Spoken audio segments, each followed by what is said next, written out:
बात करेंगे बड़ी खबर के साथ। दिल्ली धमाके के बाद सिक्योरिटी हाई अलर्ट पर है। जम्मू कश्मीर में बड़े पैमाने पर सर्च ऑपरेशन जारी है।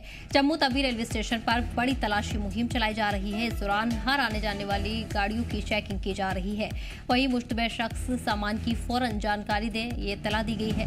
दिल्ली मेट्रो स्टेशन के पास हुए ब्लास्ट के बाद जम्मू तवी रेलवे स्टेशन पर जम्मू कश्मीर पुलिस ने बड़े पैमाने पर सर्च ऑपरेशन चलाए हुए हैं।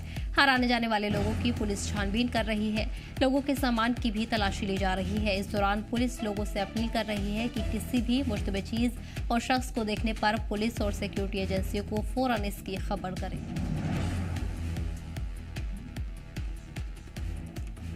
इस बीच जम्मू कश्मीर के हवाले से बड़ी खबर आपको बता रहे हैं, जहां जम्मू कश्मीर में बड़े पैमाने पर तलाशी मुहिम चलाई जा रही है। इस दौरान हर आने जाने वाले पर पैनी नजर रखी जा रही है।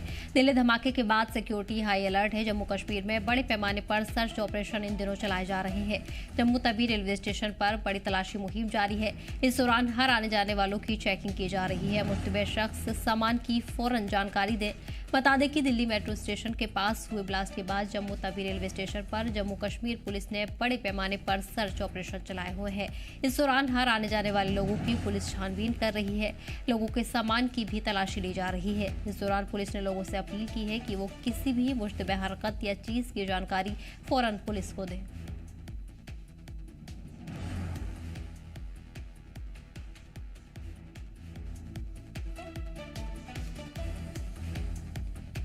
वहीं इन दिनों जम्मू कश्मीर के तमाम मकामात पर सर्च ऑपरेशन लगातार जारी है। बड़े पैमाने पर तलाशी मुहिम शुरू कर दी गई है।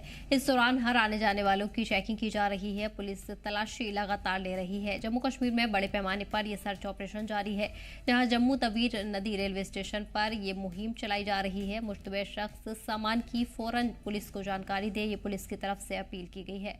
बता दें कि बड़ी तादाद में पुलिस अमले को तैनात किया गया है। जम्मू कश्मीर के अलग अलग मकामात पर यह तलाशी मुहिम चलाई जा रही है, जहां सिक्योरिटी को लेकर हाई अलर्ट है और इसी सिलसिले में बड़ी तादाद में सुरक्षा बल कई इलाकों में तैनात किए गए हैं।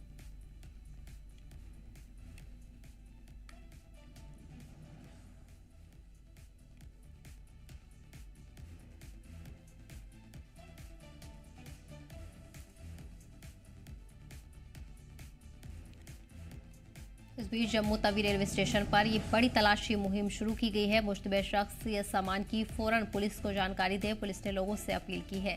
बड़ी तादाद में पुलिस अमले को मौके पर तैनात किया गया है। वहीं जम्मू कश्मीर के भी अलग अलग मकामात पर इन दिनों बड़े सर्च ऑपरेशन चलाए जा रहे हैं। किसी भी तरह की हरकत पर सख्त नजर रखी जा रही है। हर आने जाने वाले की भी तलाशी ली जा रही है। वहीं तमाम गाड़ियों की भी तलाशी मुहिम लगातार जारी है। जम्मू कश्मीर में बड़े पैमाने पर इन दिनों सर्च ऑपरेशन जारी है। दिल्ली धमाके के बाद से ही जम्मू कश्मीर में सिक्योरिटी हाई अलर्ट पर है। इस दौरान जम्मू तवी रेलवे स्टेशन पर भी चेकिंग मुहिम शुरू कर दी गई है, जहां बड़ी तलाशी मुहिम जारी है। बड़ी तादाद में पुलिस अमले को तैनात किया गया है। लगातार लोगों के सामान की भी तलाशी ली जा रही है। हर आने जाने वाले शख्स पर नजर रखी जा रही है। तलाशी मुहिम का सिलसिला इन दिनों जारी है। आपको बता दें कि आगे भी इन दिनों इस तरह की मुहिम जारी रहेगी।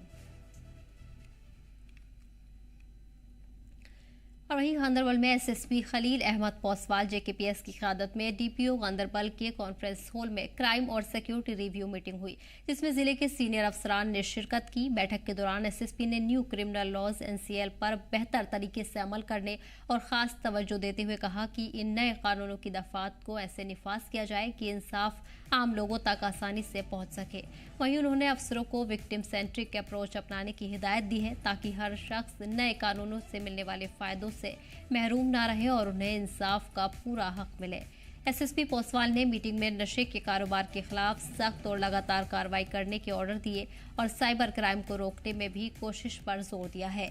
इसके साथ ही उन्होंने अटके हुए यूपीए और एनडीपीएस मामलों को तेज और वक्त रहते हल करने की हिदायत दी है।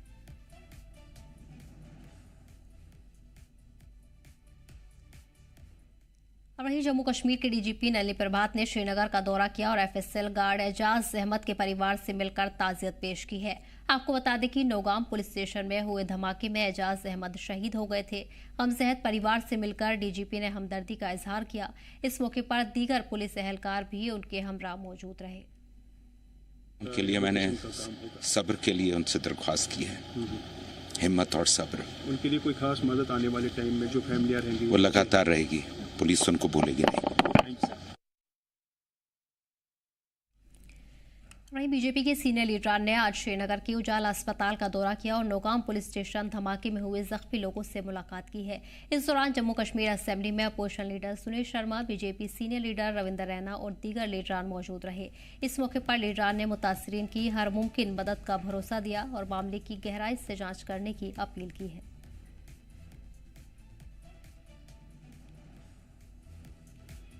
हमें हुक्म पार्टी की तरफ से भी था, वजीर दाखिला साहब की तरफ से भी था कि हर घर में जाके ताज़ियत के साथ साथ उनको भारत सरकार का एक पैगाम भी पहुंचाओ कि पूरा हिंदुस्तान इस वक्त इन लोगों के साथ खड़ा है जिन्होंने अपनी जान यहाँ पे दी है। और इनके जो किड्स एंड किन्स जो इनके पीछे बचे हुए हैं, परिवार बचा है, इनकी जिम्मेदारी, इनकी मुसीबत, इनकी समस्या, इनकी प्रॉब्लम, ये हिंदुस्तान की प्रॉब्लम है, भारत सरकार की है और पूरी तरीके से इसका केयर किया जाएगा। 28-30 के करीब अभी भी उनका इलाज यहाँ उजाला हॉस्पिटल नौगाम श्रीनगर में चल रहा है। उन सब से हमने मुलाकात की है और ज़्यादातर जख्मी अब उस सदमे से भी और अब उस मुश्किल तरीन वक्त से उभर रहे हैं। उनकी स्पीडी रिकवरी हो रही है। यहाँ डॉक्टर्स, इंतज़ामिया, हेल्थ डिपार्टमेंट बहुत अच्छे से उनकी देख रेख कर रहा है। उनके जल्द पूरे तरीके से ठीक होने की हम दुआ करते हैं।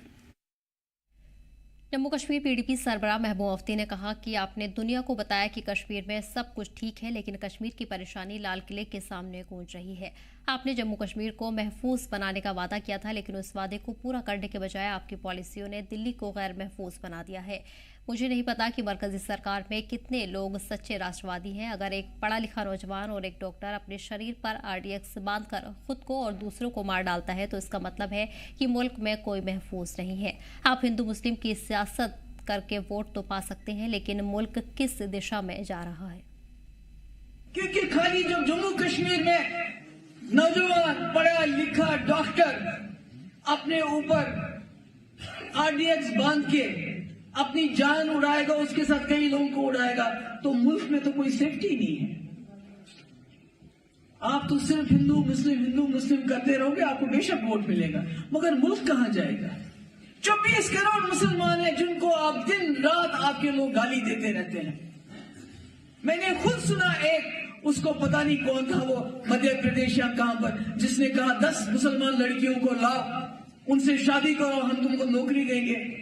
हम तो बर्दाश्त करते हैं, ये जनरेशन बर्दाश्त करती है, मगर जो जनरेशन इस वक्त की है, जिसको जनरेशन Z कहते हैं, जिसमें नौजवान मुसलमान लड़के हैं, उनके दिल में क्या गुजरती होगी उस वक्त जब आपके ये जो बीमार दिमाग के आपके लीडर हैं ऐसे बयान देते हैं?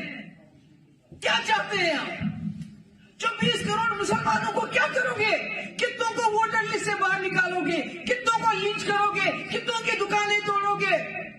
कितनों को ये बोलोगे कि ये बांग्लादेश से आए हैं, म्यांमार से आए? कितनों को निकालोगे? 24 करोड़, पाकिस्तान से ज्यादा आबादी हमारे यहाँ मुसलमानों की है। इसलिए अभी भी सोच लीजिए, समझ लीजिए। मैं प्राइम मिनिस्टर से गुजारिश करना चाहती हूं कि आपको तीसरी बार लोगों ने चुना। आपने वादा किया था कि मैं वाजपेयी जी के रास्ते पे चल के जम्मू कश्मीर की समस्या का समाधान करूंगा, मगर 2019 में आपने बिल्कुल उल्टा किया। महबूब मुफ्ती की तरफ से आए बयान और नौजवानों को भटका हुआ कहे जाने वाले बयान ने जम्मू कश्मीर की सियासत में एक नई हलचल पैदा कर दी है। उनके इस तबसरे के बाद नेशनल कॉन्फ्रेंस ने सख्त रद्द-ए-अमल का इजहार किया। NC लीडर शेख बशीर अहमद ने महबूब मुफ्ती के बयान की मजम्मत करते हुए कहा कि ये मगरमच्छ के आंसू बहा रही हैं और उन्हें 2014 याद रखना चाहिए जब उन्होंने बीजेपी के साथ सरकार बनाई थी। महबूबा मुफ्ती PDP सुप्रीमो, उनका एक स्टेटमेंट आया जिसमें वो कह रही हैं कि जिस तरीके से राजनीति, जिस तरीके के हालात जो है वो देश के बने हुए हैं, उसको अगर देखा जाए, मतलब उनका जो इशारा था कि अगर उन चीजों को देखा जाए तो युवा जो है वो भटक रहा है। अब वो किस ओर संकेत दे रही हैं। ऐसे में हमारे साथ नेशनल कॉन्फ्रेंस के वरिष्ठ नेता बशीर साहब हैं, इनसे बातचीत करेंगे कि ये महबूबा मुफ्ती के इस बयान को कैसे देख। सर, मेरे को ये बताएं कि महबूबा मुफ्ती का इस समय में इस तरीके का बयानबाजी करना देना, तो इस तरीके की बयानबाजी और वो लोग उसमें मुनव्वस हैं जिन्होंने इस पूरे षड्यंत्र को रचकर जो है एक बड़ा हमला, एक अटैक किया है, तो उसको भटकना तो आप कैसे देखते? जी, पहले मैं महबूबा जी के इस बयान को देखना चाहता हूँ, जो मैंने पढ़ा, जो मैंने सुना। महबूबा जी मगरमच्छ के आंसू बहा रही हैं। महबूबा जी का रोना इस वक्त कोई फ़ायदा नहीं है। इस तबाही की ज़िम्मेदार वो खुद हैं। मुझे याद है 2014 में जब इलेक्शन हो रहे थे तो उन्होंने जम्मू कश्मीर के लोगों से वोट इसलिए लिया था कि बीजेपी को बाहर रखा जाए। जब उनको मैंडेट नहीं मिला तो जो सेकुलर ताकतें थी जम्मू कश्मीर के अंदर, जो पार्टियां थी, उन्होंने ऑफ़र दी उनको कि आप गवर्नमेंट बनाइए, हम आपको साथ देंगे, लेकिन उन्होंने नहीं माना। तो जब वो उसमें कूद गई तो उस कूदने के बाद ये हुआ कि एक स्टेज आई, जम्मू कश्मीर के 2 हिस्से हो गए और यूटी बन गया। 35 साल से जम्मू कश्मीर मिलिटेंसी से भुगत रहा है, जूझ रहा है। नौजवान गए हैं, बहुत सी बेगुनाह जानें गई हैं, स्कूलों का नुकसान हुआ, पुलों का नुकसान हुआ। नेशनल कॉन्फ्रेंस ने इस मामले में लड़ाई लड़ी। नेशनल कॉन्फ्रेंस के बहुत सारे साथी जो हैं हमसे जुदा हो गए, इसी सिलसिले में शहीद हो गए। मगर आज मैं समझता हूं कि ये जो वाक़ा हुआ है दिल्ली के अंदर, ये नए तरीके का वाक़ा हुआ है। ये चूँकि RDX या जो मवाद है, ये जो वहाँ से जिससे ये धमाका हुआ है, इसमें चूँकि रिपोर्ट के मुताबिक पढ़े लिखे डॉक्टर्स इन्वॉल्व हो गए हैं। ये एक विषय है जिस पर बहस होनी चाहिए कि क्या वजह है कि पढ़े लिखे नौजवान जो डॉक्टर्स, जिन्होंने बड़ी पूंजी लगाई है अपने डॉक्टर बनने में, और उसके बाद वो इस सिलसिले में इधर चले गए हैं। तो ये एक रिसर्च की जानी चाहिए कि क्या वजह है। और जम्मू कश्मीर के अंदर जो मिलिटेंसी 35 साल से हुई है, मेरा ये सोच है, हमारा नेशनल कॉन्फ्रेंस का ये भी है, क्या नाम है, सोच है कि इसके ऊपर एक कमीशन बनाया जाए जो रिकंसिलेशन, ट्रुथ एंड रिकंसिलेशन, ताकि पता लगे कि ये शुरू क्यों हुआ था और एंड नहीं हो रहा है। हमारे हमसाया आसपास जो हालात हैं उसका असर जम्मू कश्मीर पे होता है। लंबे चौड़ा हमारा बॉर्डर है, चाइना के साथ है, पाकिस्तान के साथ है। तो इन सब चीज़ों को, इसको एंड करने के लिए जो सीनियर सिटीजन्स हैं, जो ये हैं सोशल एक्टिविस्ट हैं, या जो लीडर्स हैं, वो बैठ के सोचें कि इसको एंड कहाँ होना है। 35 साल तो हो गए, बहुत नुकसान हुआ है। इस पर ये जो महबूबा जी की तरह रोने से कोई फ़ायदा नहीं होगा। इसके ऊपर सही मायनों में काम किया जाना चाहिए। और मैं ये समझता हूँ कि सारे नौजवान जो इसमें शामिल हुए हैं वो रास्ता अपनाएं, डेमोक्रेटिक रास्ता, इलेक्शन के ज़रिए मैदान में आएँ, ये रास्ता छोड़ दें। बशीर साहब, एक सवाल और है। जैसे आप ये युवाओं की बात कर रहे थे, ये अब तक के इतिहास में पहली बार हुआ है, एक ऐसा प्रोफेशन जो कोई जाति धर्म से रिलेट नहीं किया जाता, जिसे हम जो है डॉक्टर के पास कोई धर्म देख के नहीं जाता कि डॉक्टर को किसका इलाज करना है या किसका नहीं करना है। एक ऐसे प्रोफेशन को मतलब कि एक उस जाल में जो है वो फंसाया गया, और वो उस प्रोफेशन, आज इन्वेस्टिगेशन में जितने भी इस पूरे बम धमाके के साथ जो लोग कनेक्ट हो रहे हैं, तो वो एक बहुत बड़ी सूची आई है जो डॉक्टर्स की है। तो बशीर साहब, क्या आपको लगता है कि कहीं ना कहीं सुरक्षा एजेंसियों को एक डीपली इस पूरे मॉड्यूल को मतलब कि तह तक जाना चाहिए, और ये चीज़ कि आखिर ये सारे लोग जो है एक इस प्रोफेशन को क्यों चुना गया? हालांकि हमारा जो पड़ोसी मुल्क है उसमें कई साजिशें होती हैं, वो हमेशा चाहता है कि ड्रग्स में धकेला जाए, आतंकवाद में धकेला जाए। तो कैसे देखते हैं सर? इसके 2 हिस्से हैं जी। क्या जो ये डॉक्टर्स हैं, इनका जो फैमिली बैकग्राउंड है, क्या वो कहीं रेडिकलाइज्ड तो नहीं है? ये उस फैमिली से तो नहीं है ये लोग जिन्होंने पैसे लेके फिर डॉक्टरी की और उसके बाद इसमें आए? क्या बैकग्राउंड इनका उस तरह का तो नहीं है?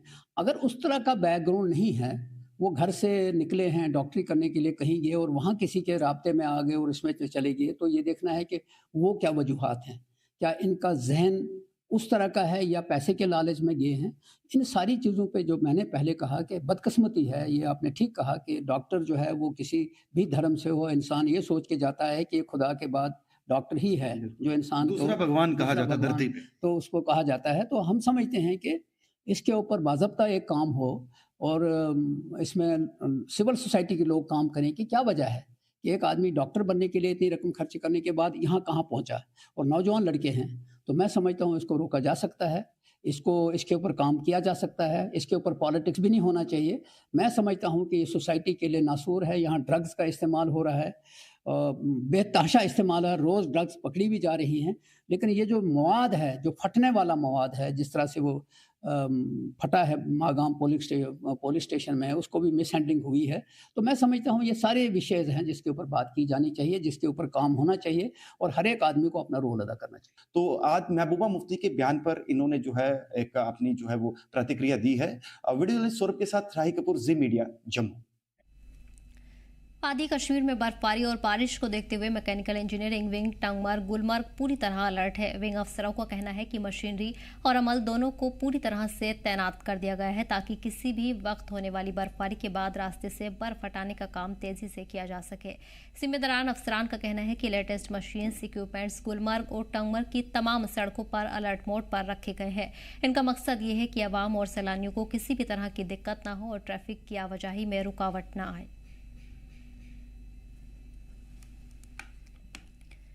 लाइन ऑफ कंट्रोल के करीब वाक़ खूबसूरत वादी गुरेज में इंडियन आर्मी की राना बटालियन ने जश्न गुरेज का शानदार इनेकाद किया। इसका मकसद था टूरिज्म को बढ़ावा देना और इस वादी की रंगारंग तहजीब को दुनिया के सामने लाना। गुरेज वादी में जश्न गुरेज से एक रौनक का माहौल है। आर्मी की राना बटालियन की जानिब से मुनाकिद इस प्रोग्राम में मकामी लोग बड़ी तादाद में शामिल हुए। फेस्टिवल में रिवायती गुरेजी कल्चरल परफॉर्मेंस पेश की गई, फोक म्यूजिक, लोक डांस पेश किए गए। वहीं लोगों ने इस पर खुशी का इजहार किया और कहा कि आगे भी ऐसे प्रोग्राम किए जाएं ताकि सियाहत को फरोग मिल सके। हिमालयन रीजन में जो इश्यूज जनरेट हो रहे हैं, रिसेंटली हमने देखा है कि जसोती में किस तरह से डिजास्टर हुई। So there is something big is happening with the Indian Himalayan region, particularly concerned with the cryospheric bodies, glaciers, snow melt and snow pattern that has been completely shifted for the past few years. आज जो seminar हुआ है वो एक international conference है, I think third international conference on the drying up of cryospheric sources of water.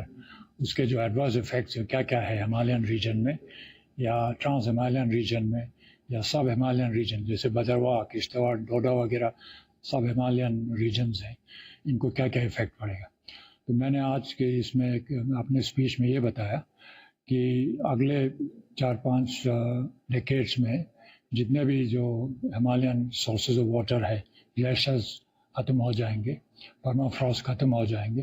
तो ये ख़त्म होने के बाद जो रिवर्स हैं जहाँ से ओरिजिनेट होता है वो भी ड्राई अप हो जाएंगे या नॉन पेरिनियल बनेंगे। कि इस क्लाइमेट को कैसे रोका जाता है, तो ये सजेशन जो इनकी है ये हम सरकार तक पहुंचाएंगे और हम कोशिश करेंगे कि इस पे अमल किया जाए ताकि ये क्लाइमेट जो है चेंज ना हो। एंड यहाँ पर आके पहली बात तो सबसे डिफरेंट ये था कि सिर्फ कुछ लोग थे जो अंडर ग्रेजुएशन से रिलेटेड हैं, बाकी सारे या तो स्कॉलर्स हैं या तो पीजी लेवल्स के हैं। दूसरी बात ये है कि being an under graduate student हमें एक्सपोजर एक डिफरेंट लेवल का मिलता है, क्योंकि हम यहाँ पर कम्पीट अगर कर भी रहे हैं तो एक हाई लेवल के स्टूडेंट्स के साथ कर रहे हैं जो ऑलरेडी इन फील्ड्स में बहुत एक्सपीरियंसड हैं। एंड दूसरी बात, काफ़ी डिफरेंट फील्ड्स के यहाँ पर प्रोफेसर्स एंड डिप्लोमेट्स आते हैं एंड उनके जो प्रोजेक्ट्स हैं वो हमारे से काफ़ी डिफरेंट होते हैं। दिल्ली ब्लास्ट में मारे गए गांदरबल के बाबा नगरी गांव के शख्स की पहचान होने के बाद पूरे इलाके में मातम पसरा है। 32 साल के बिलाल अहमद संगू पिछले 6 साल से दिल्ली में रेहड़ी चलाकर रोजी रोटी कमा रहे थे। परिवार के मुताबिक 10 नवंबर को धमाके के बाद से उनका फोन बंद आ रहा था। सोशल मीडिया पर तस्वीर फैलने के बाद परिवार ने पहचान की और पुलिस से राब्ता किया। एसएसपी गांदरबल खलील अहमद पौसवाल ने बताया कि दिल्ली पुलिस ने तस्दीक हो गई है और बिलाल की बॉडी मिली है। वहीं मामला एनआईए जांच में है और परिवार को जरूरी फॉर्मेलिटीज के लिए नंबर दिए गए हैं। पुलिस ने यकीन दिलाया है कि लाश को घर लाने में हर मुमकिन मदद की जाएगी। अपील है कि हमारी ये जो डेड बॉडी है मेहरबानी करके हमारे घर लाई जाए। 9वां दिन हो गया है, उससे बात नहीं हुई, उससे पहले बात हो रही। हम यही चाहते हैं कि सब लोग जमा हैं कि उसका बॉडी यहाँ हम उसको संभाल लेंगे और हमारी ताकत कोई नहीं है कि हम वहाँ जाएंगे। तो गरीब लोग हैं, चाय के लिए पैसे नहीं हैं। वहाँ दिल्ली में मजदूरी करने के लिए गया था। इसका नाम है बिलाल अहमद सांगू। तो ये यहाँ का रहने वाला है, वांगत का, डिस्ट्रिक्ट गांधरबल वांगत। तो यहाँ कल हमें पता चला, एक फेसबुक पे फोटो देखी हमने, उस पर डिक्लेयर लिखा था कि इसकी डेथ हो गई है। तो फिर हम कल कंगन गए थे, वहाँ पे गए थे, एसएसपी साहब के पास भी गए थे, उन्होंने क्लियर बताया कि इसकी डेथ हो गई है। तो अब हम चाहते हैं कि इसकी डेड बॉडी हमारे घर तक पहुँचाई जाए। अहमद संगू की फैमिली ने कल कंगन थाने में अप्रोच किया था। उनने सोशल मीडिया से उसके कुछ नाम और फोटोग्राफ देखते हुए आए थे, तो हमने क्रॉस चेक किया, वाकई उनका एक लड़का दिल्ली में तो गया हुआ था और वो 2019 से गया हुआ था। फिर हमने दिल्ली पुलिस के साथ टाई अप किया, उन्होंने भी इसको करोबरेट किया कि हाँ उसकी डेड बॉडी उधर है। अब इनको गाइड किया और हेल्प किया, कांटेक्ट नंबर वहाँ कोतवाली पुलिस स्टेशन का दिया है और साथ में रिपोर्टेडली उनके हिसाब से एनआईए के पास केस है, तो इनको गाइड किया वहाँ जाए। फिलहाल इस बुलेटिन में इतना ही, हमें दीजिए इजाजत। एक तरह से जम्मू कश्मीर लता।